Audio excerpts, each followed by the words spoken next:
Hello, my dear students. Welcome back to Isaac's Physics Classroom. ഇന്ന് discuss ചെയ്യുന്ന topic magnetic properties of material. Different type of magnetic materials ആണ് discuss ചെയ്യുന്നത്. That is dia, paramagnetic substance, ferromagnetic substance. Magnetic പ്രോപ്പർട്ടിക്ക് അനുസരിച്ച് material മൂന്നായിട്ട് classify ചെയ്യും: diamagnetic substance, paramagnetic substance and ferromagnetic substance. അപ്പോൾ എന്താണ് diamagnetic substance, paramagnetic substance, ferromagnetic substance properties എന്തൊക്കെയാണ്, examples എന്തൊക്കെയാണ്, അതിൽ എന്തൊക്കെയാണ് ശ്രദ്ധിക്കേണ്ട കാര്യം, ഇത്രയും കാര്യങ്ങളാണ് ഈ വീഡിയോ ഡിസ്കസ് ചെയ്യുന്നത്. ഈ ചാപ്റ്ററിൽ ഇമ്പോർട്ടൻ്റ് ആയ രണ്ടാമത്തെ കൺസെപ്റ്റ് ആണ് properties of material. First one നമ്മൾ ഓൾറെഡി ഡിസ്കസ് ചെയ്താണ് magnetic elements and last one hysteresis loop. ഈ മൂന്ന് ടോപ്പിക്കാണ് ഈ ചാപ്റ്ററിൽ നമുക്ക് ഡിസ്കസ് ചെയ്യേണ്ടത്. അപ്പോൾ രണ്ടാമത്തെ ടോപ്പിക്കിലേക്ക് കിടക്കാം. Magnetic properties of material. Based on their magnetic properties, materials are broadly classified into three.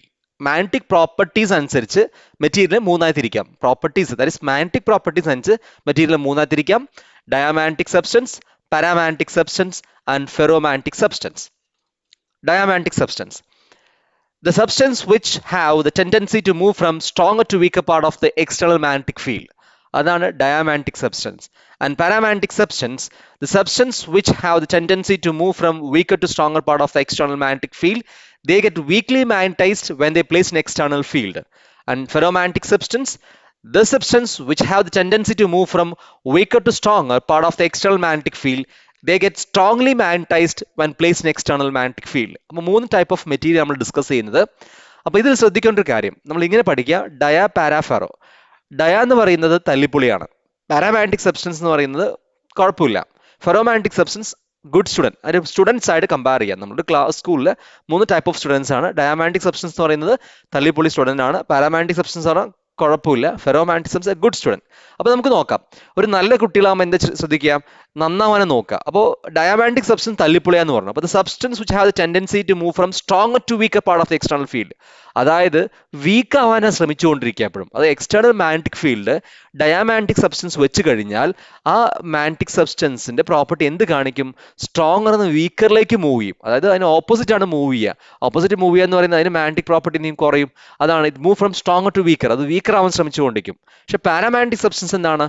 It move to weaker to stronger. Stronger ആവാൻ ശ്രമിക്കും, ബട്ട് വീക്ക്ലി മാഗ്നറ്റൈസ്ഡ്. അതായത് വളരെ കുറച്ചേ മാഗ്നറ്റൈസ്ഡ് ആവുള്ളൂ. അത് നന്നായിട്ട് മാഗ്നറ്റൈസ്ഡ് ആവില്ല, പക്ഷെ സ്ട്രോങ് ആവാൻ ശ്രമിക്കും, ബട്ട് എന്താവില്ല, സ്ട്രെങ്ത്ലി അല്ല സ്ട്രോങ്ലി മാഗ്നറ്റൈസ്ഡ് ആവില്ല, വീക്കായിട്ട് എന്താവുള്ളത്, മാഗ്നറ്റായിട്ട് മാറുള്ളൂ. ഫെറോമാഗ്നറ്റിക് സബ്സ്റ്റൻസും പാരാമാഗ്നറ്റിക് സബ്സ്റ്റൻസും സ്ട്രോങ് ആവാൻ ശ്രദ്ധിക്കും. പക്ഷെ ഫെറോമാഗ്നറ്റിക് സബ്സ്റ്റൻസിന്റെ പ്രോപ്പർട്ടി എന്ന് പറയുന്നത് the strongly magnetised in external field. External field magnetic field വെച്ച് കഴിഞ്ഞാൽ അത് വീക്കർ ടു സ്ട്രോങ്ങറിലേക്ക് മൂവ് നല്ല സ്ട്രെങ്ത് കൂട്ടാൻ ശ്രദ്ധിക്കുകയും ചെയ്യും. അതിന്റെ ഫീൽഡ് സ്ട്രോങ്ലി കൂടും. അപ്പോൾ നമ്മൾ നോർമലി ശ്രദ്ധിക്കേണ്ട കാര്യം, മാഗ്നറ്റ് ഉണ്ടാക്കാൻ വേണ്ടി ഉപയോഗിക്കുന്ന മെറ്റീരിയലാണ് ഫെറോമാഗ്നറ്റിക് സബ്സ്റ്റൻസ് എന്ന് പറയുന്നത്.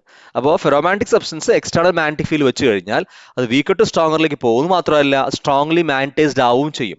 പാരാമാഗ്നറ്റിക് സബ്സ്റ്റൻസ് വീക്കർ ടു സ്ട്രോങ്ങറിലേക്ക് പോകും, പക്ഷേ വീക്ക്ലി മാഗ്നറ്റൈസ്ഡ് ആണ്. ഡയാമാഗ്നറ്റിക് നേരെ വിപരീതമാണ്, സ്ട്രോങ്ങർ ടു വീക്കർ. അപ്പോൾ ഈ ഓരോ പോയിന്റ്സ് ആണ് ഇതിൽ ഓരോ ടോപ്പിക്കായിട്ട് പഠിക്കേണ്ടത്. Next, diamagnetic substance, they get weakly repelled by a magnet.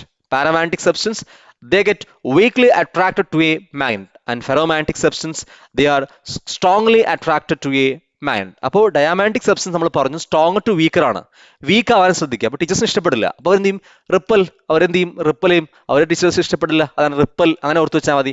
Paramagnetic substance കുറച്ച് മാഗ്നറ്റ്, അപ്പോൾ കുറച്ച് ഇഷ്ടം ഉണ്ടാവും, അപ്പോൾ ഗെറ്റ് വീക്ക്ലി അട്രാക്റ്റഡ്. പക്ഷെ ഫെറോമാഗ്നറ്റിക് സബ്സ്റ്റൻസ് എന്ന് പറയുന്നത് വീക്കർ ടു സ്ട്രോങ്ങറിലേക്ക് പോവുകയും ചെയ്യും, നന്നായിട്ട് മാഗ്നറ്റ് ആവാൻ ശ്രമിക്കുകയും ചെയ്യും. അപ്പോൾ they strongly attracted to the magnet. കാരണം ഫെറോമാഗ്നറ്റിക് സബ്സ്റ്റൻസ് നന്നായിട്ട് മാഗ്നറ്റിക് പ്രോപ്പർട്ടീസ് എന്ത് ചെയ്യും, എക്സിബിറ്റ് ചെയ്യുന്നു. അപ്പോൾ ആ ഒരു കാരണം കൊണ്ടാണ് അത് സ്ട്രോങ്ലി അട്രാക്റ്റഡ് ടു മാഗ്നറ്റ്. അപ്പോൾ മൂന്ന് ക്ലാസിഫിക്കേഷനിൽ വരുമ്പോൾ ശ്രദ്ധിക്കുക: first one weekly ripple, second one weekly attracted, and third one strongly attracted. അതായത് എക്സ്റ്റേണൽ ഫീൽഡുമായിട്ട് കമ്പയർ ചെയ്യുമ്പോൾ പറയുന്നത് വീക്ക്ലി റിപ്പൽ ആകുമ്പോൾ ശരിക്കും ഓപ്പോസിറ്റ് ഇതിലെ ഡൊമൈൻസിലാണ് മൂവ് ചെയ്യുക. പാരാമാഗ്നറ്റിക് സബ്സ്റ്റൻസ് സ്ട്രോങ്ങറിലേക്ക് മൂവ് ചെയ്യുമെങ്കിൽ കൂടി വളരെ മെല്ലെ അത് മാഗ്നറ്റ് ആവാൻ ശ്രമിക്കുന്നുള്ളൂ. അതുകൊണ്ടാണ് വീക്ക്ലി അട്രാക്ട് എന്ന് പറയാൻ കാരണം. ഫെറോമാഗ്നറ്റിക് സബ്സ്റ്റൻസ് എന്താ ചെയ്യും, സ്ട്രോങ് ആയിട്ട് എന്ത് ചെയ്യും, സ്ട്രോങ്ലി അട്രാക്ട് ആവാൻ കാരണം it moves to weaker to stronger and strongly magnetized. അതുകൊണ്ടാണ് ഫെറോമാഗ്നറ്റിക് സബ്സ്റ്റൻസ് എന്ത് ചെയ്യുന്നത്, സ്ട്രോങ്ലി അട്രാക്ട് ആവുന്നത്. Next one, diamagnetic substance. When a bar of diamagnetic substance placed in external magnetic field, the field lines are repelled and the field inside the material is reduced. In case of paramagnetic substance, when a bar of paramagnetic substance placed in external magnetic field, the field lines are attracted and field lines inside the magnet is increased. And ferromagnetic substance, when a bar of ferromagnetic material placed in external magnetic field, the field lines are concentrated and the field inside the material is greatly increased. അപ്പോൾ external ഫീൽഡിൽ വെച്ച് കഴിയുമ്പോൾ ഡയമാഗ്നറ്റിക്സ് എന്ന് പറയുന്നത് തല്ലിപ്പൊളിയാണ്. അപ്പോൾ അതെന്താ ചെയ്യാൻ, നശിക്കാനും നോക്കുക. അപ്പോൾ എന്ത് ചെയ്യും, അതിലുള്ള ഫീൽഡ് ലൈൻസ് റിപ്പൽ ചെയ്ത് പുറത്ത് കളയും അതിന്റെ മാഗ്നറ്റിക് പ്രോപ്പർട്ടി നശിച്ചു പോവാണ് ചെയ്യുന്നത്. പാരാമാഗ്നറ്റിക് സബ്സ്റ്റൻസ് ആകുമ്പോൾ കുറച്ച് എന്ത് ചെയ്യും, അട്രാക്ട് ചെയ്ത് നിർത്തും. അപ്പോൾ അതിന്റെ ഫീൽഡ് എന്ത് ചെയ്യും, ഇൻക്രീസ് ചെയ്യും. Ferromagnetic substance external magnetic field വെച്ച് കഴിഞ്ഞാൽ അത് സ്ട്രോങ്ലി മാഗ്നറ്റ് ചെയ്യാൻ ശ്രമിക്കുകയാണ്. അപ്പോൾ എന്ത് ചെയ്യും, ഫീൽഡ് ലൈൻസിന് അത് അടുപ്പിച്ച് കൊണ്ടുവരും. പക്ഷെ എപ്പോഴും മനസ്സിലാക്കണം, ഫീൽഡ് ലൈൻസ് നെവർ ഇന്റർസെക്ട് ചെയ്തത്, പക്ഷെ അതിന് വളരെ പരമാവധി എന്ത് ചെയ്യും, അതിനെ അടുപ്പിച്ച് കൊണ്ടുവരും. അതാണ്. അപ്പോൾ ഡയാമാഗ്നറ്റിക് സബ്സ്റ്റൻസും പാരാമാഗ്നറ്റിക്, ഇതിന്റെ പിക്ചറൈസേഷൻ വരച്ച് കാണിച്ചിട്ട് ഡയയാണോ പാരയാണോ ഫെറോ എന്നൊക്കെ എക്സാമിന് ചോദിച്ച് കാണാറുണ്ട്. അപ്പോൾ diamagnetic substance, the resultant magnetic moment in an atom is zero, and paramagnetic substance, the resultant magnetic moment in an atom is non-zero, and they possess a permanent magnetic dipole moment. And ferromagnetic substance, resultant magnetic moment in an atom is non-zero. The nearby magnetic moment interact with one another in such a way that they spontaneously align themselves in a common direction over a microscopic volume and called magnetic domain. അപ്പോൾ ഇതിൽ സംഭവിക്കുന്നത് resultant magnetic moment എന്ന് പറയുന്നത്, അപ്പോൾ നമുക്കറിയാം എക്സാമിന് mark വരുമ്പോൾ ഡയാമാഗ്നറ്റിക്കിന് 0 ഉണ്ടാവുക, പാരാമാഗ്നറ്റിക്കിന് വളരെ ചെറിയ വാല്യൂ ഉണ്ടാവുള്ളൂ. ആറ്റം ഈസ് നോൺ സീറോ ആണെങ്കിൽ ശ്രദ്ധിക്കുക, അത് വളരെ ചെറുത്. പക്ഷേ ഫെറോമാഗ്നറ്റിക് സബ്സ്റ്റൻസിൽ ലാർജ് വാല്യൂ ഉണ്ടാവുക. കാരണം എന്താ ചെയ്യാന്ന് വെച്ചാൽ അതിലെല്ലാ മാഗ്നറ്റിക് ഡൊമൈൻസും ഒരു ഭാഗത്തേക്ക് അലൈൻ ചെയ്യും. അപ്പോൾ ഒരു ഭാഗത്തേക്ക് അലൈൻ ചെയ്യുമ്പോൾ പ്രത്യേകത എന്ന് വെച്ച് കഴിഞ്ഞാൽ മറ്റവിടെ ഓരോ ഭാഗത്ത് നമ്മൾ ഈ ഡ്രിഫ്റ്റ് വെലോസിറ്റി പറഞ്ഞ സമയത്തുള്ള ഈ കൺസെപ്റ്റോട് മാച്ച് ചെയ്ത് പറയുകയാണെങ്കിൽ, കാരണം ഡ്രിഫ്റ്റ് വെലോസിറ്റി എല്ലാം ഒരു ഭാഗത്തേക്ക് അലൈൻ ചെയ്യുമ്പോൾ കറണ്ട് ജനറേറ്റ് ചെയ്യുന്ന പോലെ ഇവിടെ ഫെറോമാഗ്നറ്റിക് സബ്സ്റ്റൻസിലെ എല്ലാ മാഗ്നറ്റിക് ഡൊമൈൻസും ഒരു ഭാഗത്തേക്ക് അലയുമ്പോൾ ഒരു ഭാഗം നോർത്ത് പോളോ ഒരു ഭാഗം സൗത്ത് പോളാം. അപ്പോൾ ഈ എന്താണ് spontaneous alignment themselves in common direction over microscopic volume, ഇതിന് പറയുന്ന പേരാണ് മാഗ്നറ്റിക് ഡൊമൈൻസ്. അപ്പോൾ ഈ മാഗ്നറ്റിക് ഡൊമൈൻസ് എല്ലാം ഒരു ഭാഗത്തേക്ക് അലൈൻ ചെയ്യുമ്പോൾ ഒരു ഭാഗം നോർത്ത് പോളായിട്ട് ക്രിയേറ്റ് ചെയ്യും, ഒരു ഭാഗം സൗത്ത് പോളായിട്ട് ക്രിയേറ്റ് ചെയ്യും. മറ്റേ ഡിഫറെന്റ് ഡയറക്ഷനിൽ അലൈൻ ചെയ്യുന്നത് ക്യാൻസൽ ഈച്ച് അതർ. അപ്പോൾ നെറ്റ് മാഗ്നറ്റിക് മൊമെന്റ് എന്താവും, സീറോ. അതാണ് ഡയമാഗ്നറ്റിക് സബ്സ്റ്റൻസ് സംഭവിക്കുന്നത്. അപ്പോൾ റിസൾട്ടന്റ് മാഗ്നറ്റിക് മൊമെന്റ് എന്ന് പറയുന്നത് സീറോ ആണ് ഡയമാഗ്നറ്റിക്കിൽ. പാരാമാഗ്നറ്റിക് നോൺ സീറോ ആണ്, പക്ഷേ ചെറിയ വാല്യൂ ആയിരിക്കും ഉണ്ടാവുക. ഫെറോമാഗ്നറ്റിക് നോൺ സീറോ ആണ്, പക്ഷേ വലിയ വാല്യൂ ഉണ്ടാവുക. അതിൽ പഠിക്കേണ്ട കാര്യം മാഗ്നറ്റിക് ഡൊമൈൻസ് എന്ന വാക്ക് എന്ത് ചെയ്യുക, അതിലെടുത്ത് പഠിക്കുക. മാഗ്നറ്റിക് ഡയമാഗ്നറ്റിക് സബ്സ്റ്റൻസ്, അതാണ് ഡയമാഗ്നറ്റിക് സബ്സ്റ്റൻസിൽ ഫീൽഡ് ലൈൻസ് റിപ്പൽ ചെയ്യും. ഇപ്പോൾ നോർമൽ ഫീൽഡ് ലൈൻസ് ഇപ്പോൾ യൂണിഫോം ആയിട്ടാണെങ്കിൽ എക്സ്റ്റേണൽ ഫീൽഡ് വെച്ച് കഴിഞ്ഞാൽ ഉള്ള ഫീൽഡ് ലൈൻസ് പുറത്തേക്ക് റിപ്പൽ ചെയ്ത് കളയും. അപ്പോൾ അതിൽ മാഗ്നറ്റിക് പ്രോപ്പർട്ടി കുറയുക ചെയ്യുക. പാരയും ഫെറോമാഗ്നറ്റിക് സബ്സ്റ്റൻസ് ആകുമ്പോൾ വളരെ ക്ലോസ്ഡ് ആണ്. പാരാമാഗ്നറ്റിക് വളരെ ക്ലോസ് ആണ്. ഫെറോമാഗ്നറ്റിക് ഇതിനെ ക്ലാസ് എന്ത് ചെയ്യും, ക്ലോസ് ചെയ്ത് വരും. അപ്പോൾ കുറേ കൂടി എന്താണ് ഫീൽഡിന്റെ സ്ട്രെങ്ത് എന്ത് ചെയ്യും, കൂടും. കാരണം നമുക്കറിയാം the closeness of field lines gives the strength of the magnetic field എന്ന് പറയുന്നത്. Number of lines per unit area ആണ് നമ്മൾ, അല്ലെങ്കിൽ number of lines passing through unit area ആണ് നമ്മൾ പറയുന്നത്. ഫീൽഡ് ലൈൻസിന്റെ സ്ട്രെങ്ത് നമ്മൾ ഇൻഡിക്കേറ്റ് ചെയ്യുന്നത് ഫ്ലക്സ് ലൈൻസ്. അപ്പോൾ അവിടെ ആ ലൈൻസിന്റെ ക്ലോസ്നെസ് കൂടുന്തോറും ഫീൽഡിന്റെ സ്ട്രെങ്ത് കൂടുമെന്നാണ് മനസ്സിലാക്കേണ്ടത്. പാരാമാഗ്നറ്റിക് സബ്സ്റ്റൻസ് നന്നായിട്ട് കൂടുന്നു, ഫെറോ ഇതിനേക്കാൾ നന്നായിട്ട് എന്ത് ചെയ്യുന്നു, അത് കൂടുന്നു. ഡയമagnetic, bismuth, copper, lead, silicon, nitrogen at STP, that is standard temperature pressure, water, sodium chloride, etc. example for diamagnetic substance.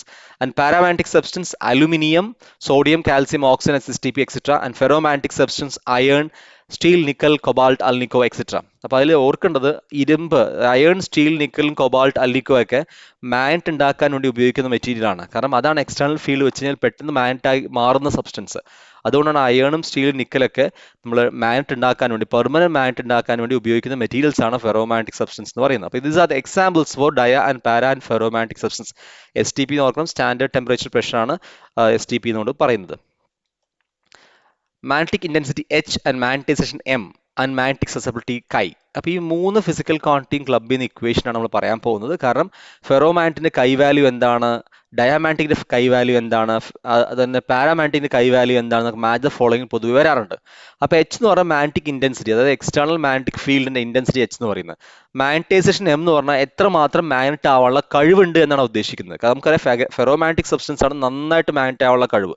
അപ്പോൾ M അതിന് കൂടുതലായിരിക്കും. മാഗ്നറ്റൈസേഷൻ ഉദ്ദേശിക്കുന്നത് അതാണ്. H എന്ന് പറഞ്ഞാൽ മാഗ്നറ്റിക് ഇന്റൻസിറ്റി, എത്രമാത്രം എക്സ്റ്റേണൽ ഫീൽഡ് മാഗ്നറ്റിക് ഫീൽഡ് നമ്മൾ കൊടുക്കുന്നത്, അല്ലെങ്കിൽ അതാണ് H കൊണ്ട് ഉദ്ദേശിക്കുന്നത്. M എന്ന് പറഞ്ഞാൽ എത്രമാത്രം മാഗ്നറ്റ് ആവാനുള്ള കഴിവ്. അപ്പോൾ ആ കൈ എന്ന ഫിസിക്കൽ ക്വാണ്ടിറ്റി എങ്ങനെ ക്ലബ് ചെയ്യുന്നതാണ് നമ്മൾ ഡിസ്കസ് ചെയ്യാവുന്നത്. M equal to chi in H. കാരണം M പ്രൊപ്പോർഷണൽ ടു H ആണ്. ദാറ്റ് മീൻസ് എക്സ്റ്റേണൽ ഫീൽഡ് കൊടുക്കുന്നതനുസരിച്ച് മാഗ്നറ്റൈസേഷൻ കൂടും. അപ്പോൾ അതിന്റെ പ്രൊപ്പോർഷണാലിറ്റി കോൺസ്റ്റന്റ് ആണ് കൈ എന്ന് പറയുന്നത്. ഒരു സസെപ്റ്റിബിലിറ്റി എന്നാണ് പറയുക അതിന്. M ഈക്വൽ ടു കൈ H. And H has the same dimension as M and its unit is ampere per meter. Chi is a dimensionless constant. It is a measure of how a magnetic material respond to an external field. അതായത് എച്ചിൻ്റെയും എമ്മിൻ്റെയും unit same ആണ്, ampere per metre ആണ്. അതുകൊണ്ട് കൈക്ക് എന്തില്ല, ഡയമെൻഷനോ യൂണിറ്റോ ഇല്ല. അപ്പോൾ ആ കൈ വാല്യൂ ആക്ച്വലി എന്താ നമുക്ക് മനസ്സിലാക്കി തരുന്നത്, ഒരു സ്പെസിഫിക് മെറ്റീരിയൽ എക്സ്റ്റേണൽ ഫീൽഡ് വയ്ക്കുമ്പോൾ എത്രമാത്രം അത് മാഗ്നറ്റ് ആവും, ആ മാഗ്നറ്റിക് ഫീൽഡിന് എത്രമാത്രം റെസ്പോണ്ട് ചെയ്യുന്നു എന്നാണ് ആ കൈ വാല്യൂ നമുക്ക് പറഞ്ഞു തരുന്നത്. കൈ വാല്യൂ വളരെ കുറവാണെങ്കിൽ അത് മാഗ്നറ്റ് ആവാനുള്ള കഴിവില്ല എന്നർത്ഥം. കൈ വാല്യൂ വളരെ കൂടുതലാണെങ്കിൽ മാഗ്നറ്റ് ആവാനുള്ള ഉണ്ട് എന്നർത്ഥം. അപ്പോൾ ആ കൈ വാല്യൂ വെച്ച് നമ്മൾ ഡയാം പാര ferromagnetic എന്തെയും തിരിക്കുന്നത്. mu r is equal to 1 plus chi is called a relative magnetic permeability of the substance. അപ്പോൾ നമ്മൾ ഓൾറെഡി പറഞ്ഞാണ് mu r ഉം chi r ഒക്കെ എക്സ്പ്ലെയിൻ ചെയ്താണ്. mu r നമ്മൾ എക്സ്പ്ലെയിൻ ചെയ്താണ്, അതായത് എപ്സിലോൺ ആർ ഒക്കെ പറയുന്ന പോലെ mu r നമ്മൾ പറഞ്ഞാണ് മാഗ്നറ്റിക് ഫീൽഡ് കേസിൽ. അപ്പോൾ mu r ഉം കൈയും കൂടി ക്ലബ് ചെയ്യുന്ന ഇക്വേഷൻ ആണ് mu r equal to 1 plus chi. അപ്പോൾ ഇതാണ് ആ ടേബിൾ. അപ്പോൾ ഡയാമാഗ്നറ്റിക് സബ്സ്റ്റൻസ് നമ്മൾ ഓൾറെഡി പറഞ്ഞൊരു കാര്യമാണ്. Diamagnetic substance weakly repelled magnetic field, അപ്പോൾ ആണ് -1 to 0 ആണ് അതിൻ്റെ വാല്യൂ വരുന്നത്. പാരാമാഗ്നറ്റിക് ആകുമ്പോൾ ചെറിയ വാല്യൂ, എപ്സിലോൺ എന്ന് പറയുന്നത് ചെറിയ, അതിൻ്റെ വാല്യൂ വളരെ ചെറുതാണ്. അപ്പോൾ 0 to എപ്സിലോൺ ആണ് കൈൻ്റെ വാല്യൂ വരുന്നത്. പക്ഷേ ഫെറോമാഗ്നറ്റിക് സബ്സ്റ്റൻസ് അങ്ങനെ അത് നന്നായിട്ട് മാഗ്നറ്റ് ആവും. അപ്പോൾ അതിൻ്റെ കൈ വാല്യൂ എന്ന് പറയുന്നത് വളരെ കൂടുതലാണ്. It's very very greater than. Paramagnetic substance ആകുമ്പോൾ പോസിറ്റീവ് വാല്യൂ ആണ്, ഡയാമാഗ്നറ്റിക് സബ്സ്റ്റൻസ് ആകുമ്പോൾ നെഗറ്റീവ് വാല്യൂ ആണ്. അതാണ് അതിൽ 0 to -1 to 0 എന്ന് പറയുമ്പോൾ അതിൽ നെഗറ്റീവ് വാല്യൂസ് ആണ് വരുന്നത്.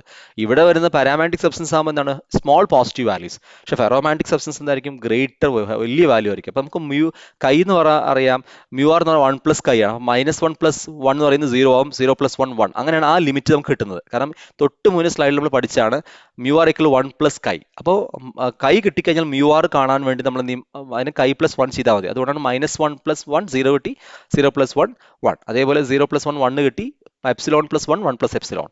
ക്ലിയർ. ഇവിടെ mu r എന്ന് പറയുന്നത് ഗ്രേറ്റർ ദാൻ 1. അപ്പോൾ mu r ന്റെ കേസിലാണെങ്കിൽ ശരി, അതുപോലെ തന്നെ കൈ ആണെങ്കിൽ ശരി, എപ്പോഴും എന്തായിരിക്കും, ഫെറോമാഗ്നറ്റിക് സബ്സ്റ്റൻസ് വളരെ കൂടുതലും ഡയാമാഗ്നറ്റിക് വളരെ കുറവായിരിക്കും, പാര വളരെ കുറച്ച് positive value. Then relative permeability mu and mu 0, ആ ഒരു കണക്ഷനാണ് പറഞ്ഞേക്കുന്നത്. mu ലെസ് ദാൻ mu 0 ആയിരിക്കും, mu ഗ്രേറ്റർ ദാൻ mu 0 ആയിരിക്കും. ഈ ഒരു ഫെറോമാഗ്നറ്റിക് സബ്സ്റ്റൻസിന് എല്ലാം വെരി വെരി ഗ്രേറ്റർ ദാൻ ആയിരിക്കും. അപ്പോൾ കാരണം അതൊരു മാഗ്നറ്റിക് സബ്സ്റ്റൻസ് ആവാൻ കഴിവുള്ള, അല്ലെങ്കിൽ മാഗ്നറ്റ് ആവാൻ കഴിവുള്ള ഒരു മെറ്റീരിയലാണ്. അപ്പോൾ ഈ ഒരു കൈ വാല്യൂ mu r വാല്യൂ ആണ് പൊതുവെ മാറ്റ് ദ ഫോളോയിങ്ങിൽ കണ്ടിട്ടുണ്ട്. അപ്പോൾ ഇത് കറക്റ്റായിട്ട് എന്ത് ചെയ്യാൻ നോക്കുക. ഇനി കുറച്ച് ബ്രീഫ് നോട്ട്സ് ആണ് നമുക്ക് ഡിസ്കസ് ചെയ്യാനുള്ളത്. Diamantism is present in all substance. However, the effect is so weak in most cases that it gets shifted by another effect like paramagnetism and ferromagnetism, etc. ഡയാമാഗ്നറ്റിക്സ് എന്ന് പറയുന്നത് എല്ലാ സബ്സ്റ്റൻസിലും ഉണ്ടാവുന്ന പറയുന്നത്. പക്ഷെ എന്തായിരിക്കും, അതിൽ പാരാമാഗ്നറ്റിക്കും ഫെറോമാഗ്നറ്റിക്കും കൂടുതലായതുകൊണ്ട് ഈ ഡയാമാഗ്നറ്റിക് പ്രോപ്പർട്ടി അത് എക്സിബിറ്റ് ചെയ്ത് കാണിക്കില്ല. അവർ ദ എഫക്റ്റ് സോ വീക്ക്. അപ്പോൾ ഇൻ മോസ്റ്റ് കേസസിൽ എന്തായിരിക്കും, നമ്മൾ ഒരു പാരാമാഗ്നറ്റിക് സബ്സ്റ്റൻസ് ഫെറോമാഗ്നറ്റിക് സബ്സ്റ്റൻസ് അതിനെ ക്ലാസിഫൈ ചെയ്യുമ്പോൾ തന്നെ മനസ്സിലാക്കണം, ഈ ഫെറോമാഗ്നറ്റിക്കിലും പാരാമാഗ്നറ്റിലും എന്താണ് ചെറിയൊരു ഡയാമാഗ്നറ്റിക് പ്രസൻസ് എന്ത് ചെയ്യും അതിൽ കാണിക്കും. ഓൾമോസ്റ്റ് എല്ലാ മെറ്റീരിയലും അത് കാണിക്കും. ബട്ട് അത് എന്താണ് വളരെ വീക്ക് ആയതുകൊണ്ട് ആര് ഡോമിനേറ്റ് ചെയ്യുന്നത്, ഫെറോമാഗ്നറ്റിക്കും പാരാമാഗ്നറ്റിക്കും ഡോമിനേറ്റ് ചെയ്യും. The most exotic diamagnetic material are superconductors. These are metals cooled to very low temperatures such that they exhibit both perfect conductivity and perfect diamagnetism. അപ്പോൾ മോസ്റ്റ് ചില ഡയാമാഗ്നറ്റിക് മെറ്റീരിയൽ എന്ന് പറയുന്നത് super conductors ആണ്. Super conductors പറയുമ്പോൾ ഒരു particular ടെമ്പറേച്ചറിന് താഴെ cool ചെയ്യുമ്പോൾ അതിൻ്റെ റെസിസ്റ്റൻസ് ഡ്രാസ്റ്റിക്കലി എന്ത് ചെയ്യും, 0 to 10 ചെയ്യും. അതിൻ്റെ റെസിസ്റ്റിവിറ്റി വളരെ 0ലേക്ക് 10 ചെയ്യും. അപ്പോൾ അത് ജസ്റ്റ് പെർഫെക്റ്റ് കണ്ടക്ടിവിറ്റി ആക്കും. അപ്പോൾ ഈ ചില ഡയാമാഗ്നറ്റിക് മെറ്റീരിയൽസ് എന്ത് ചെയ്യും, സൂപ്പർ കണ്ടക്ടർ ആക്ട് ചെയ്യും. അത് ലോ ടെമ്പറേച്ചറിൽ എന്ത് ചെയ്യും, റൂം ടെമ്പറേച്ചറിലല്ല, നമ്മൾ ടെമ്പറേച്ചർ ഡൗൺ ചെയ്ത് കൊണ്ടുപോയി കഴിഞ്ഞാൽ ഒരു സ്പെസിഫിക് ടെമ്പറേച്ചർ കഴിഞ്ഞാൽ എന്ത് ചെയ്യും, അതിൻ്റെ resistivity resistance drastically get to 0. അപ്പോൾ it act as a super conductors. അപ്പോൾ അതാണ് പെർഫെക്റ്റ് കണ്ടക്ടിവിറ്റി വരുന്നത്. അപ്പോൾ പെർഫെക്റ്റ് ഡയാമാഗ്നറ്റിസം എന്ന് പറയുന്ന ഒരു പെർഫെക്റ്റ് കണ്ടക്ടിവിറ്റി ആയിട്ട് എന്ത് ചെയ്യും, act. The phenomenon of perfect diamagnetism in superconductor is called Meissner effect. ഈ എഫക്റ്റിനെ പറയുന്നതാണ് Meissner effect. സൂപ്പർ കണ്ടക്ടിംഗ് ആയിട്ട് ബന്ധപ്പെട്ട് വരുന്ന എഫക്റ്റ് ആണ് Meissner effect. Magnetization of a paramagnetic material is inversely proportional to the absolute temperature T. Equation ഇങ്ങനെയാണ്, m equal to c into b0 by t. So m എന്ന് പറയുന്നത് chi h ആണ്. അപ്പോൾ chi h is equal to z into mu 0 h by t. കാരണം b0 എന്ന് പറഞ്ഞാൽ mu 0 h ആണ്. So chi is equal to c into epsilon 0 by t. That is chi is equal to 1 by t ആണ് വരുന്നത്. അപ്പോൾ magnetisation paramagnetic സബ്സ്റ്റൻസിൽ temperature inverse proportionality വരുന്നത്. അപ്പോൾ ടെമ്പറേച്ചർ കൂടുന്തോറും അതിൽ മാഗ്നറ്റൈസേഷൻ്റെ പ്രോപ്പർട്ടി എന്താണ്, താഴേക്കാണ് വരുന്നത്. അപ്പോൾ കൂടുന്നതനുസരിച്ച് ഇൻവേഴ്സ് പ്രൊപ്പോർഷണാലിറ്റി എന്ത് ചെയ്യുന്നു വരുന്നത്. ചില ഹയർ ടെമ്പറേച്ചറിൽ മാഗ്നറ്റിക് ഫീൽഡ് ശരിക്കും എന്ത് ചെയ്യും, ലൂസ് ചെയ്യും. അങ്ങനെ ഒരു കൺസെപ്റ്റ് ഉണ്ട്. ടെമ്പറേച്ചർ കൂടുന്തോറും നമ്മൾ ക്യൂരി ടെമ്പറേച്ചർ ഒക്കെ നെക്സ്റ്റ് ഡിസ്കസ് ചെയ്യാതെ. This is known as Curie law. The constancy is called Curie's constant.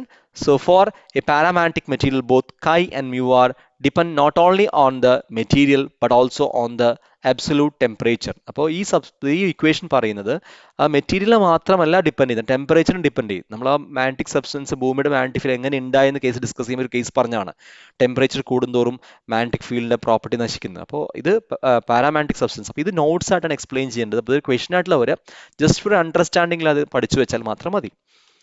Next, in some ferromagnetic material like alnico, lodestone, etc., the magnetization persists even after removing the external magnetic field.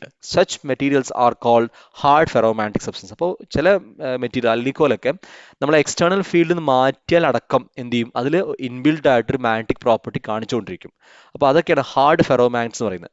അതിൽ normally നിമയിൽ for example first alnico എടുത്തു, alnico magnetic property കാണിക്കുന്നില്ല, പക്ഷെ അത് ഒരു external ഫീൽഡിൽ നമ്മൾ വെച്ചു. എക്സ്റ്റേണൽ ഫീൽഡ് വെച്ചതിന് ശേഷം നമ്മൾ എടുത്ത് മാറ്റിയിട്ട് എന്താണ് വീണ്ടും നോക്കിയാൽ അൽനിക്കോ എന്ത് ചെയ്യും, എടുത്ത് മാറ്റിയാൽ അടക്കം എന്ത് ചെയ്യും, അതിൽ ഒരു മാഗ്നറ്റിക് പ്രോപ്പർട്ടി ഇത് കാണിക്കും. ഈ കാണിക്കുന്ന ഫെറോമാഗ്നറ്റിക്കിന് പറയുന്നത് ഹാർഡ് ഫെറോമാഗ്നറ്റ്സ്.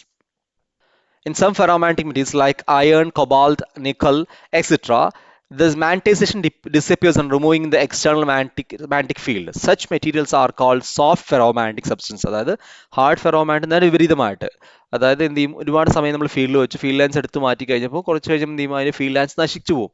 അതിന് പിന്നെ മാഗ്നറ്റിക് പ്രോപ്പർട്ടി കാണിക്കില്ല. അങ്ങനത്തെയാണ് സോഫ്റ്റ് ഫെറോമാഗ്നറ്റ്സ് എന്ന് പറയുന്നത്. Ferromagnetic property depends on temperature. At high enough temperature, a ferromagnetic become a paramagnet. The minimum temperature at which a ferromagnet become a paramagnet is called Curie temperature, that is TC.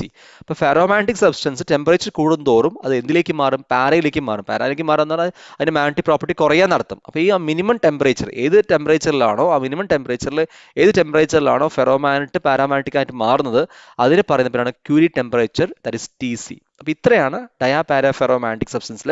അപ്പോൾ അതിൽ classification, first പറഞ്ഞ classification നോക്കുക, അതുപോലെ തന്നെ examples നോക്കുക, equations µr കൈ values നോക്കുക. അപ്പോൾ ഇത്രയാണ് ഈ different type of magnetic material നമുക്ക് പഠിക്കാനുള്ളത്. Hope this concepts are very clear to you. If you have any doubts, feel free ask through comments. Thank you for watching. Thank you.